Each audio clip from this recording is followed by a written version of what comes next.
Part 6. The Gods of Rome. Roman religion is both a highly complex subject and something of a moving target, for at no time was Roman religion a static affair, with a fixed dogma of the kind that has kept, for example, the Catholic Church so stable for centuries.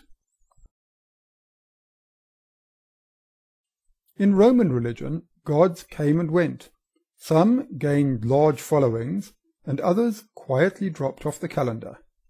But before we begin looking at this subject, let us establish certain principles. Gods were forces, such as order or the power that makes the crops grow, and concepts such as love and war, and they happen to have a human side, which people hoped made them accessible to reason pleading or bribes. Like other citizens, the gods lived in the city, in temples such as this one from modern Portugal.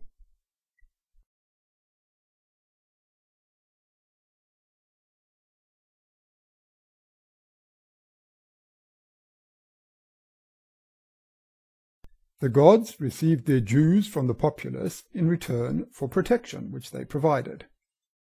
Now, you didn't have to believe that the gods existed, and this was about as essential as believing that the current British Home Secretary exists.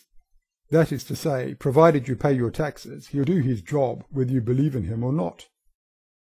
And personally loving your God was about as relevant and about as sane from a Roman viewpoint as loving a British Home Secretary would be from ours. Choose from one of these.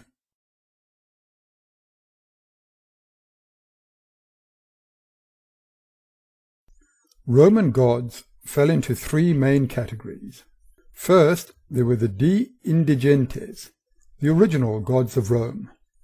Of these, perhaps the best known are Jupiter, shown here by his eagle, a thunderbolt, that's the double cone-shaped thingy at the bottom, and the letters IOM, which stands for Jupiter Optimus Maximus, Jupiter the best and greatest. There is Concordia, whose temple was a prominent landmark in the Forum, and the Bona Dea, shown here, the good goddess, some of whose rites were a secret known only to women, and Libertas, whose statue is probably the best known of that of any Roman god or goddess. Roman gods were less anthropomorphic than their Greek counterparts, and had no, what today we would call, backstory or mythology. Because the concepts and forces which the gods represented are universal in human society, it proved easy to conflate the Roman gods with their Greek counterparts, so that, for example, Athena was seen as the equivalent to the Roman Minerva. But a polytheistic society such as Rome had no problem with that, and simply allowed the new gods, the de novincides such as Apollo shown here, to move in with the others. Apollo, incidentally, represents the third category of major gods, which is the Olympian gods, who were the same in Greece and Rome, although there were sometimes variations as to exactly which gods were in the pantheon.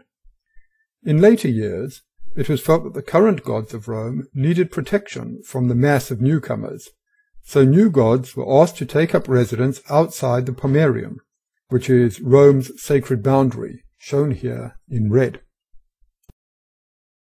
This is why Juno has a splendid temple on the Capitoline Hill, but Diana has to be content with a, also spectacular, temple on the Aventine outside the Pomerium. And as you can see from this picture of Diana of Ephesus, there are some definitely un-Roman aspects to the lady. As Rome accommodated an ever-increasing immigrant population, new gods, such as Mithras,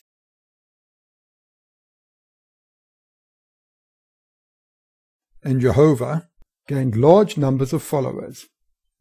Now these were gods of Rome, but not Roman gods. Some gods were assimilated into the current pantheon, so Tew, the German war god from whom we get Tuesday, was simply a more hairy version of Mars, the war god.